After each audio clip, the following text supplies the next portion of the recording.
चलिए आज हम लोग जानेंगे सिमेट्रिक और इसके सिमेट्रिक मैट्रिक्स के बारे में। चलिए शुरू करते हैं कि इसके सिमेट्रिक मैट्रिक्स और सिमेट्रिक मैट्रिक्स क्या होता है। बात आती है हमारी सिमेट्रिक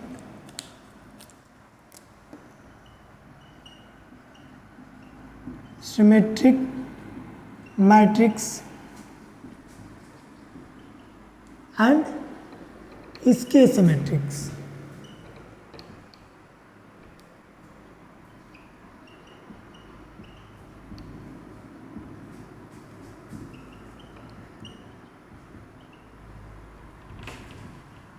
ठीक है कि सिमेट्रिक मैट्रिक्स क्या है, इसके सिमेट्रिक मैट्रिक्स क्या है।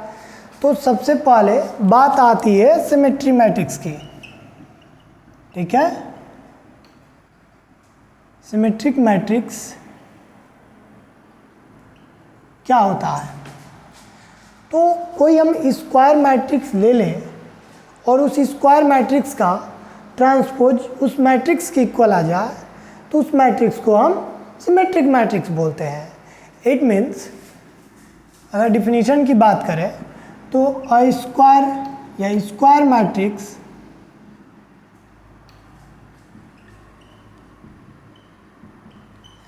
A is equal to Aij is said to be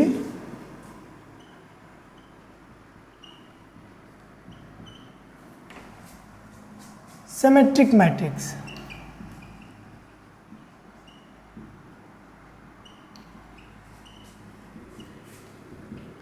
If and only if ये स्क्वायर मैट्रिक्स होगा कब, if and only if Aij is equal to Aji means जो Aij एलिमेंट है वो Aji एलिमेंट के equal हो जाए तो उसे हम सिमेट्रिक मैट्रिक्स बोल लेते हैं। दैट इज जो A ट्रांसपोज हो, ठीक है, वो A के इक्वल हो जाए। यानी कि जब हम A के सर पे T को बैठा दे फिर भी कोई फर्क ना पड़े, न्यूट्रल ही रहे, A ही रहे, तो उसे हम सिमेट्रिक मैट्रिक्स बोलते हैं। ओके, अगर एग्जांपल देखें तो फॉर एग्जांपल मैं एक मैट्रिक्स A ले लिया, ठीक है, 1 3 3 2। ओके, ये मैट्रिक्स मैं एक स्क्वायर मैट्रिक्स 2x2 का एक ले लिया मैट्रिक्स, और इसको हमें ये बताना हो कि क्या ये जो स्क्वायर मैट्रिक्स है ये सिमेट्रिक है या नहीं। तो क्या करेंगे, A के सर पे T को बैठा देंगे, यानी कि A का ट्रांसपोज कर देंगे। अब ट्रांसपोज कैसे होता है, ये जो 1 3 3 2 है इसका ट्रांसपोज कैसे होता है, तो इसके सर पे T को बैठा दीजिए, और जैसे ही T बैठ जाता है जो रो होते हैं और जो कॉलम गुस्सा जाते हैं, एक दूसरे से लड़ने लगते हैं और क्या करते हैं कि अपना जो प्लेस है चेंज कर लेते हैं। मतलब कि जो रो है वो कॉलम में और जो कॉलम है वो रो में चेंज हो जाता है। रो वाला गुस्सा करके उठ करके चला जाता है कॉलम के प्लेस पे, और कॉलम वाला उठ करके रो के प्लेस पे चला जाता है। मीन्स जो R1 है वो भाग जाता है C1 के जगह पर, R2 है वो भाग जाता है वो C2 के जगह पर, और बेचारा कॉलम C2 अब इसके जगह ये आ करके कब्जा कर लेगा तो ये बेचारा क्या करेगा, जहाँ जगह मिलेगा जाएगा, तो ये उठ करके रो में शिफ्ट होता है। ठीक है, तो ट्रांसपोज में हम यही पढ़े थे कि रो को कॉलम में, कॉलम को रो में चेंज कर देते हैं। ठीक है, तो यहाँ पे जैसे ही चेंज किए तो ये फर्स्ट रो फर्स्ट कॉलम में, तो फर्स्ट रो क्या है 1 3 उठा के फर्स्ट कॉलम में पुट कर दिए 1 3, और सेकेंड रो जो है उठा करके सेकेंड कॉलम में पुट कर दी, यानी कि 3 2। तो पुट करने के बाद सर पर T के बैठाने के बाद भी इस पर कोई इफेक्ट नहीं पड़ रहा है, यानी कि जो का त्यों, यानी कि फिर भी ये क्या मिल जा रहा है, A ही मिल जा रहा है। ठीक है, तो इस टाइप के जो मैट्रिक्स हो जाते हैं उन्हें हम सिमेट्रिक मैट्रिक्स बोलते हैं। ओके, एक और एग्जांपल देखते हैं थर्ड ऑर्डर का कि क्या होगा। ठीक है, मैं एक मैट्रिक्स ले लिया A is equal to AHG, HBG, HBF और GFC। मैं एक थर्ड ऑर्डर का मैट्रिक्स ले लिया। अब हमें ये बताना है कि क्या ये जो है सिमेट्रिक है कि नहीं है। तो फिर क्या करना पड़ेगा, फिर बुला लो ट्रांसपोज को। इट मीन्स इसके सर पे फिर से T को बैठा दो, ठीक है, और A के सर पे T बैठा कि बस क्या हुआ, रो गुस्सा आया, AGHHBFGFC, ठीक है, यानी कि इसके सर पे क्या आ गया, T। और जैसे ही सर पे T आया, ये सब गुस्साने लगे कि यार कैसे तुम चला आया, जा मैं तेरे साथ नहीं। ठीक है भाई, ना रास्ता साथ में तो नहीं रहेगा तो जाएगा कहाँ, तो ये कॉलम पे चला जाएगा, यानी कि R1 C1 पर, R2 C2 पर और R3 C3 पर बदल जाता है, चेंज हो जाता है। ओके, ये क्या हो गया, AHG, ये HBF, ठीक है, ये हो गया, और थर्ड GFC, ये मिल जाता है। ठीक है, अब मैंने इसको ट्रांसपोज कर दिया, चेंज कर दिया, तो चेंज करने के बाद मैं फिर देख रहा हूँ कि ये क्या हो गया कि ट्रांसपोज करने के बाद भी, सर पे T बैठाने के बाद भी रो कॉलम में चेंज हो गया, लेकिन फिर से A ही आ गया, कोई इसमें A में कोई चेंजिंग नहीं हुआ, यानी कि ये भी A के इक्वल हो गया। तो यहाँ से भी A जो ट्रांसपोज हुआ वो क्या हो गया, A के इक्वल हो गया। तो इस टाइप के मैट्रिक्स को हम बोल लेते हैं सिमेट्रिक मैट्रिक्स। एक और देखते हैं कि तब कब ये क्या होगा, सिमेट्रिक नहीं होगा। तो एक और एग्जांपल देख लेते हैं कि A इज इक्वल टू, मैं 2 1 3 5 ले लूँ, ठीक है, और इसके एलिमेंट्स को थोड़ा सा उकसा दूँ, यानी कि इसके सर पे T बैठा दूँ, ठीक है। तो T बैठा हो कि खुद बोलना नहीं पड़ेगा आपको, ठीक है, ये 3 5, हाँ खुद ही ये रेस हो जाते हैं, क्या होगा, ये चेंज हो जाएगा, यानी कि 2 1 3 5 ला। अब ये जो A ट्रांसपोज है वो A के इक्वल नहीं ना आया यहाँ पे, तो इस टाइप के जो मैट्रिक्स होंगे वो सिमेट्रिक नहीं होंगे। ये जो है वो सिमेट्री मैट्रिक्स नहीं है, A is not a symmetric matrix, क्योंकि इसमें A की वैल्यू A ट्रांसपोज की इक्वल नहीं है। ठीक है, तो ये रहा हमारा सिमेट्रिक। अब हम लोग जानते हैं इसके सिमेट्रिक मैट्रिक्स क्या होता है। चलिए देखते हैं इसके सिमेट्री मैट्रिक्स।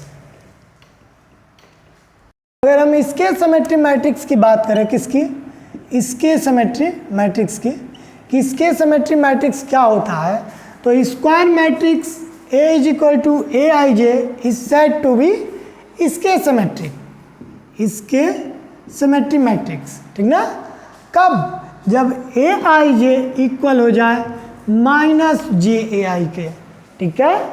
इट मीन्स, इसका मतलब ये हुआ कि जो A ट्रांसपोज है वो -A के इक्वल हो जाए, तो हम इस टाइप के मैट्रिक्स को इसके सिमेट्री मैट्रिक्स कहते हैं। ओके, चलिए एक एग्जाम्पल के थ्रू समझते हैं क्या होता है 0। ठीक है, मैं एक मैट्रिक्स ले लिया, A इज इक्वल टू 0 -3 5 3 0 -1 -5 1 0, ठीक है, एक मैट्रिक्स ये हो गया। अगर हमें ये बताना है कि इसके सिमेट्री मैट्रिक्स है कि नहीं, तो क्या करेंगे, फिर इसको भी गुस्सा दिलाओ, और गुस्सा कैसे दिलाओगे, तो सर पे T को बैठा दो। तो जैसे ही सर पे T आया, यानी कि जब ट्रांसपोज किए इसका, तो ये 3 0 -1, ये -5 1 0, और इसके सर पे जैसे ही ये T धीरे से आकर बैठ गया, अब हो गई रो को प्रॉब्लम। अब रो को प्रॉब्लम हो गई और गुस्सा आएगा, ठीक है, और बस नहीं चलेगा तो वहाँ से हट जाएगा, उसका नहीं चलेगा तो क्या करेगा, हट जाएगा। तो ये क्या करता है, हट जाता है, और हट कर कहाँ शिफ्ट हो जाता है, तो कॉलम में, और कॉलम बेचारा जगह दे देता है कि आओ आ जाओ, हम तुम्हारे जगह पे चले जाते हैं, तो जा कितना हो गया, ये 0 -3 5, ये 3 0 -1, ये -5 1 0। ओके, इस तरीके से यानी कि जो R1 था वो शिफ्ट हो गया है C1 के जगह पे, R2 जो है वो C2 के जगह पे, और R3 C3 के जगह पे, ठीक ना। यानी कि ट्रांसपोज में हम क्या करते हैं, रो को कॉलम में, कॉलम को रो में चेंज कर देते हैं, ठीक है, और जो न्यू मैट्रिक्स मिलती है उसी को हम गिवन का ट्रांसपोज बोलते हैं। तो वही काम यहाँ पे करना है, ट्रांसपोज ही। तो ट्रांसपोज किए तो ये क्या मिल गया, कुछ यूँ। अब इसमें देखिए ये हमने रो को कॉलम में चेंज कर दिया, और ईच एलिमेंट से अगर मैंने माइनस कॉमन कर लिया तो माइनस कॉमन करने पर ये क्या हो गया, ये 0 हो जाएगा, और ये -3 हो जाएगा, जबकि ये 5, यहाँ से 3 0, ये -1, और ये -5, ये 1, और ये क्या हो जाता है 0। और ये जो आया ये किसके इक्वल आ गया, तो ये A के इक्वल आ गया। तो हमने लेकर चला A ट्रांसपोज और मिल गया -A। तो ये जो मैट्रिक्स होगा इस टाइप का, इसके हम बोल देते हैं इसके सिमेट्रिक मैट्रिक्स। ओके, बात समझ में आई। चलिए एक और एग्जांपल देखते हैं कि तब कैसे इसके सिमेट्रिक नहीं है, ठीक है। एक और देखते हैं इसके सिमेट्री में, जैसे मैं ले लेता हूँ A = ठीक है, ये हो गया 2 -3 5 1, ठीक है। ये मैं सेकेंड ऑर्डर का 2×2 का एक मैट्रिक्स ले लिया। अब इसके भी सर पर T को बैठाओ, क्या हो गया 2 -3 5 -1 तो T बैठेगा तो ये कितना आ गया, यानी कि 2 -3 5 1, ठीक है, ये हो गया। तो ये जो आया है ट्रांसपोज वो इतना मिल गया। अगर माइनस भी कॉमन करता हूँ तो ये हो जाएगा -2 5, ये 3, ये -5 और ये -1, ठीक है। ये अगर माइनस भी कॉमन करता हूँ तो फिर भी ये A ट्रांसपोज जो है वो -A के इक्वल नहीं आ रहा है, माइनस के A के भी इक्वल नहीं आ रहा। तो ये जो हुआ ये इसके सिमेट्री मैट्रिक्स नहीं हुआ। ओके, इसको हम इसके सिमेट्री नहीं बोलेंगे। इसके सिमेट्री में एक बात याद रखिएगा, इसके सिमेट्री मैट्रिक्स को हम कैसे चेक करेंगे कि वो इसके सिमेट्रिक है और कैसे नहीं, डायरेक्ट देखते हुए। तो याद रखिएगा जो मेन डायगोनल के एलिमेंट्स होता है, ईच एलिमेंट्स वो 0 हो जाता है, लाइक दिस। यहाँ पे जो है ये इसके सिमेट्रिक मैट्रिक्स है, और इसके मेन डायगोनल का जो एलिमेंट है वो क्या हो गया, 0 हो गया है। तो इस टाइप के मैट्रिक्स को हम क्या बोल लेते हैं, इसके सिमेट्री मैट्रिक्स। तो ऐसे अगर 1 मार्क्स में आ जाता है तो सॉल्व नहीं करना है, डायरेक्ट चेक कर लेना है ऐसे मेन डायगोनल का जो एलिमेंट है वो 0 है कि नहीं। अगर वो इसके सिमेट्री होगा तो फिक्स है कि वो उसके मेन डायगोनल का एलिमेंट 0 होगा ही होगा, ठीक है। तो ये रहा इसके सिमेट्री मैट्रिक्स। Okay, clear. अब हम जानेंगे सम फॉर्म, ठीक है, कि सम फॉर्म क्या होता है। चलिए